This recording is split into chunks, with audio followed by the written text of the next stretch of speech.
भारतीय क्रिकेट संघाने दक्षिण आफ्रिकेला नमवून T20 वर्ल्ड कप जिंकला. 2007 नंतर 17 वर्षांनी पुन्हा एकदा भारताने T20 वर्ल्ड कपवर आपलं नाव कोरलं. भारतीय संघाने विजेतेपद पटकावल्यानंतर ICCचे माजी अध्यक्ष शरद पवार यांनी भारतीय संघाचं अभिनंदन केलं. भारतीय संघाने अद्भुत प्रकारचा चमत्कार केला. द्रविडने खेळाडूंना योग्य मार्गदर्शन केलं अशा शब्दात राहुल द्रविडचं कौतुक सुद्धा केलं. शरद पवार म्हणाले की एकेकाळी जगाच्या क्रिकेटमध्ये ऑस्ट्रेलिया, इंग्लंड आणि दक्षिण आफ्रिका त्यांचं वेगळं स्थान होतं. अलीकडे भारतीय संघाने आपलं वेगळं स्थान निर्माण केलं.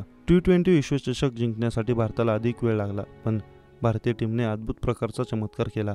अंतिम सामन्यात 16व्या षटकात दक्षिण आफ्रिकेचं पारडं जड होतं, मात्र त्यानंतर भारतीय गोलंदाजांनी सामन्यावर पकड मिळवली आणि सामना जिंकून दिला. अंतिम सामन्याबाबत बोलताना शरद पवार म्हणाले की सुरुवातीला धावसंख्या पाहिल्यानंतर चिंता वाटावी अशी स्थिती होती. जसप्रीत बुमराह, हर्षदीप सिंग आणि यादव यांनी चांगली कामगिरी केली. T20च्या विजेतेपदाच्या दुष्काळातून भारताची मुक्तता झाली. भारताने T20 वर्ल्ड कप जिंकल्यानंतर 2 धक्के बसले.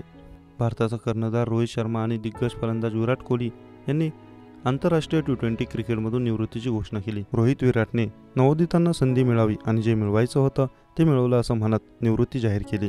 शरद पवार यांना रोहित-विराटच्या निवृत्तीबाबत विचारले असता पवार म्हणाले की ते T20 मधून रिटायर होत आहेत. दोन्ही अतिशय उत्तम खेळाडू आहेत, पण फॉर्ममध्ये असतानाच रिटायरमेंट घेणं योग्य असतं. विराट कोहली आणि रोहित शर्मा या दोघांचंही जागतिक क्रिकेटमध्ये मोठं योगदान आहे. आता T20 मधून निवृत्ती घेताना नव्यानं संधी मिळावी ही त्यांची भूमिका आहे. माझ्या मते हा निर्णय योग्य आहे. सचिन तेंडुलकर निवृत्त झाले आणि अनेकांना प्रोत्साहित केलं. त्या दोघांचा निर्णय बरोबर आहे. मी त्यांचं अभिनंदन करतो, असे पवार म्हणाले.